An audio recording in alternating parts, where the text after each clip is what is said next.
O mga kabunyog, mga kababayan, eto, kinumpirma ni dating Senador Sani Trillanes, ready na si Garma.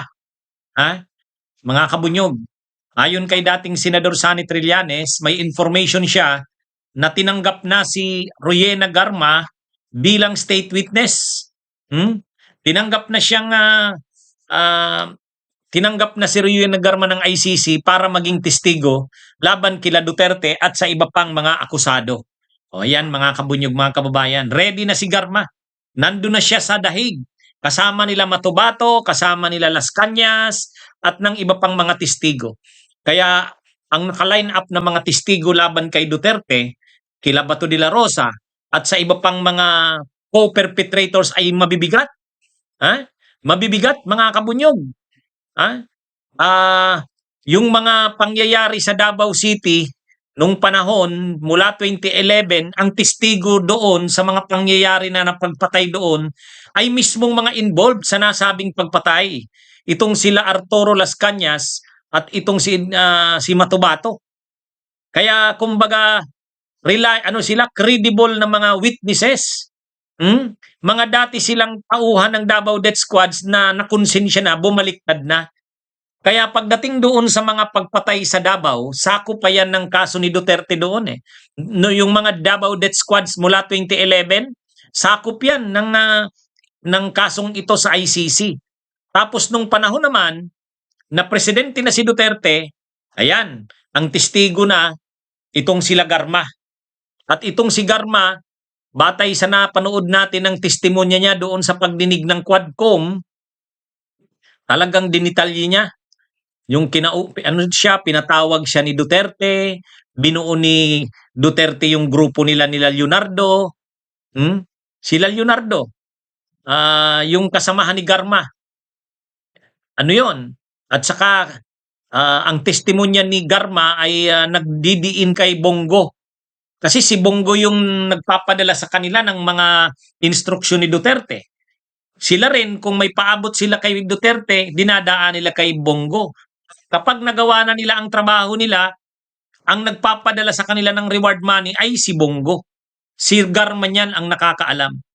Kaya ito mga kabunyog, kung nakikita natin, ang mga testigo laban kay Duterte, kila Bato de la Rosa at sa iba pang co-perpetrators ay mabibigat.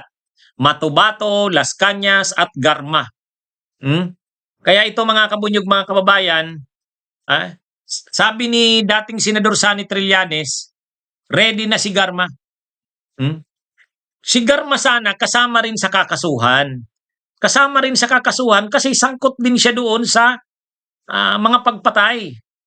Kasama siya nila Leonardo. O kaya lang, dahil ngayon ay magko-cooperate na siya, kumbaga magiging na siyang testigo sa ICC. Kaya dahil testigo na siya, idadrop na siya doon sa kakasuhan. Hindi na siya kasama sa kakasuhan dahil magko-cooperate na siya. Kumbaga state witness na itong si Garma. Matatandaan natin na si Garma ay na-deny ang kanyang political asylum sa Amerika, sa US. Kaya pinabalik siya sa Pilipinas. Hinatid pa siya ng mga authorities ng US. Pagdating sa airport, sa immigration, tinurn over siya ng US authorities sa immigration ng Pilipinas. At pagdating niya sa Pilipinas, kaagad-agad, kinausap siya ni dating Senador Sani Trillanes, pinayagan naman siya pinayagan silang mag-usap at nakumbinsi si Garma na magtestigo laban kay Duterte. Kaya sumunod na araw, nagbiyahe kaagad si Garma papuntang Malaysia. Pagdating na ng Malaysia, nag-meet siya doon at saka yung mga officials ng ICC. At mula sa Malaysia, sinundo na siya, dinala na siya sa dahig sa Netherlands. Kaya secured na ito doon si Garma. Secured na siya katulad nila Matubato at Las Cañas. Naghihintay na lang talaga na magsimula ang trial. Magsimula ang trial. Pag nagsimula na ang trial, yan, maano na natin, isasalang na sa witness stand itong mga sila Garma, Las Cañas, Matubato. Actually nga, may announcement ang ICC na nag-hire sila, kumukuha sila ng mga interpreters. Yung mga mag-translate ng English to Bisaya, Tagalog.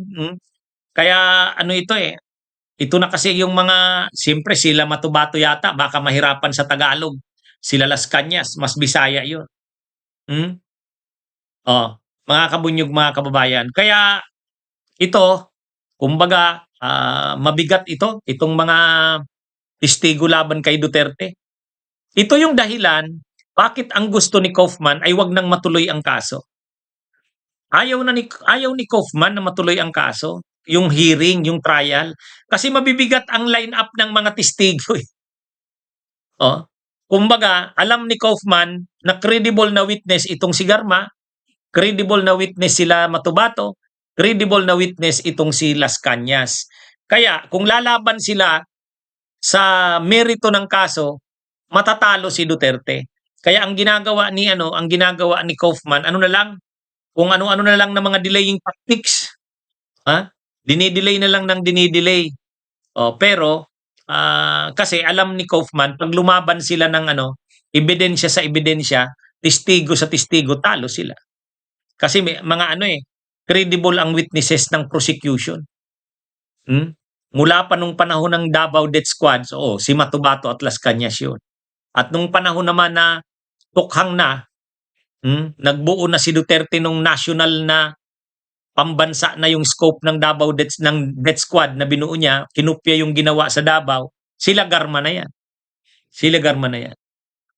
Okay? So yan mga kabunyog, mga kababayan. Si Trillanes na mismo ang nag-anunsyo nito na kumbaga itong si Garma ay ready na at tinanggap na umano ng ICC yung kanyang pagiging state witness. Ang kapalit niyan, magtitestify siya laban kila Duterte. Okay? So yan, mga kabunyog, mga kababayan. Ano ito? Actually kasi itong si Garma talaga namang naiyak nga ito nung nandun sa sa Quadcom. Kasi syempre, ang sabi nga, may relasyon daw ito kay Duterte. Kumbaga, si Duterte naman ang nag-appoint sa kanya. Kumbaga na na-appoint sa matataas na posisyon. Pagkatapos, in-appoint pa siya, ginawa pa siyang general manager ng PCSO.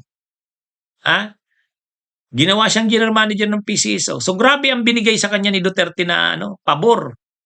Ang sabi nga, talagang super lakas daw ito si Garma kay Duterte dahil may relasyon daw ito eh. Anyway, hindi natin alam yan, hindi kumpirmado. Kaya mahirap din talaga yung pinagdaanan ni Garma. Kaya lang ano magagawa niya? Anong gagawin niya? Makukulong siya. Makukulong siya. Kaya para maano din siya, kasi grabe na yung problema niya, nai-stress na siya sa problema niya, nag-cooperate na lang siya. Ito na yon, state witness na siya. Testigo na. At ito rin yung sakit ng ulo ni Bongo. Kasi ang alam ni Garma, kila Bongo.